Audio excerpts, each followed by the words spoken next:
Light দিয়ে দিয়েছি। এবারে শক্তিপুরে কি হয়েছে খবর পেয়েছেন? অবশ্যই। আত্মীয় স্বজন আছে তো? একটু দূরেই তো রামপুর ঘাট পেরোলে শক্তিপুর, তাই তো? কি হয়েছে জানেন? খবর রাখেন? পাইছেন খবর? সিভিক ভলেন্টিয়ারের বাড়ি থেকে পারমিশন নেওয়া রামনবমীর মিছিলে আক্রমণ হয়েছে।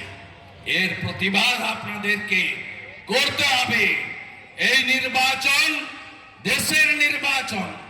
অমৃতা রায়কে যেমন পার্লামেন্টে পাঠাবেন, নরেন্দ্র মোদীজিকে তৃতীয়বারের জন্য প্রধানমন্ত্রী করবেন।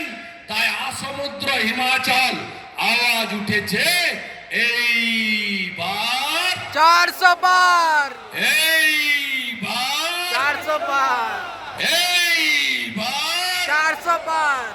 400 পার করাতে হবে। কি বলছে পিসি? পিসি বলছে ফরাক্কাতে আমি নলবাহিত জল দিয়েছি।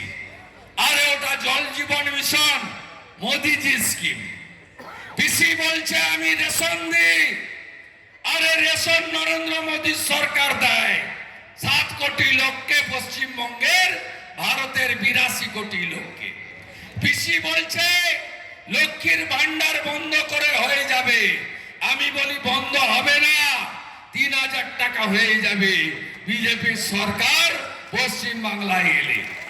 পিসির মুখে চাকরির কথা নেই, চাকরি দুর্নীতির কথা নেই। এত হাজার হাজার চাকরি চলে গেল, ধরা পড়ল, তার কথা নেই। পিসির মুখে পার্থ কেন জেলে গেছে, কেষ্টর কেন এত সম্পত্তি, শাহজাহান সন্দেশখালিতে মাঝরাতে পিঠা খেলো, তার কোনো কথা নেই। রেশন চোর জ্যোতিপ্রিয় কেন জেলে, তার কোনো কথা নেই। 2 কোটি কেন বেকার, 50 লক্ষ কেন পরিযায়ী শ্রমিক, শিল্প কেন বাংলায় নেই, 6,93,000 কোটি টাকা কেন বাংলার ঋণ, তার কোনো কথা নেই। এবারে বিজেপিকে ব্যাপক সিটে আনুন। আমি আপনাকে বলছি, প্রথম দফায় 3 হয়েছে, 3-0 লিখে রাখুন আমার নাম করে। দ্বিতীয় দফায় 3, প্রথম দফার পরে মিছিল বের করেছিল, দ্বিতীয় দফার পরে ঘরে ঢুকে গেছে। আর যখন আপনাদের এখানে ভোট হবে চতুর্থ দফায়, তখন তৃণমূলের দফা রফা হয়ে যাবে, দফা রফা হয়ে যাবে।